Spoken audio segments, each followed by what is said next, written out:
তোমরা সবাই জানো আমি জোন পুশ দিয়ে থাকি। তো ইদানিং আমার কাছে সুপার মেডি একটু কম আছে, তো এই জন্য আমি একটা বক্স লুট করতে আসছি জোনের বাইরে।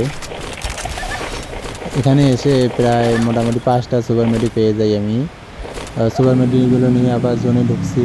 এখন আমার গাড়ির উপরে স্নাইপার চালাচ্ছে ভাই, একটা প্লেয়ার স্নাইপার দিয়ে খুব ডিস্টার্ব করতেছে গাড়িতে। তো গাড়িটা আমি অনেক বাঁচার ট্রাই করতেছি যে কোনোভাবে বাঁচা যায় কিনা। আর বন্ধুরা, তোমরা যারা ভিডিওটা দেখতেছো অবশ্যই কিন্তু লাইক করবে। একটা ভিডিও বানাতে কিন্তু অনেক পরিশ্রম, অনেক সময় ব্যয় করতে হয়।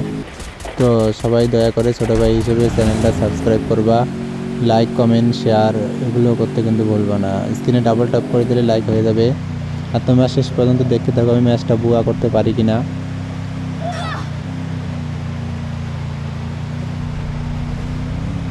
এখন পর্যন্ত এনিমি আছে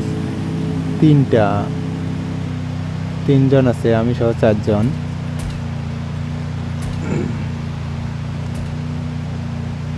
আমার কোনো গাড়ি হেলথ অর্ধেক শেষ করে দিয়েছে। দেখেন কি পরিমাণে ড্যামেজ দিচ্ছে। এই যে এই জায়গায় প্লেয়ারটা স্নাইপার প্লেয়ারটা কিন্তু এই যে এই প্লেয়ারটা স্নাইপার চালাচ্ছে, খুব ডিস্টার্ব করতেছে গাড়িতে।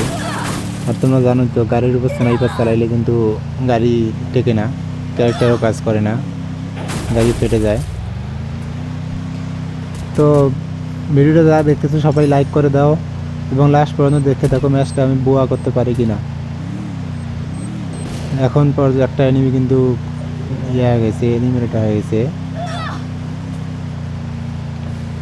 এখন পর্যন্ত আমার 3জন আছি। ও কিন্তু স্নাইপার প্লেয়ারটা কিন্তু রাশ করে দিয়েছে বাকি এনিমিটার উপর। তো আমি একটু জোনের বাইরে থাকার ট্রাই করতেছি, কারণ জোন ছোটো হয়ে গেছে। স্নাইপার গাড়ির উপর চালাচ্ছে কিন্তু গাড়ি টিকবে না, এই কারণে আমি একটু জোনের বাইরে থাকার ট্রাই করতেছি। কারণ আর একটু পর আমি সুপার মেডি মারা শুরু করব। কিন্তু এখানে আরেকটা বিষয় দেখলাম, এখানে আমি কভার নেওয়ার মতো কোনো জায়গা নাই। এই কারণে আমি একটু চিন্তায় আছি এখানে। কারণ আমি জোন পোস্ট দিব, অবশ্যই কভার একটা প্রয়োজন আছে। পাথরের কভার অথবা গাছের কভার, এরকম কোনো কভার এখানে পাচ্ছি না। আর এখানে স্নাইপার চালাচ্ছে, এই কারণে মনে হলো যে না, এখানে কভার যেহেতু নাই আর আমার কাছে অত সুপার মেডি নেই, আমার কাছে মাত্র 15টা সুপার মেডি, 15টা সুপার মেডি দিয়ে এত বড় জোনে টিকে থাকা সম্ভব না, এই জন্য ওটাই আমি মেরে দিই।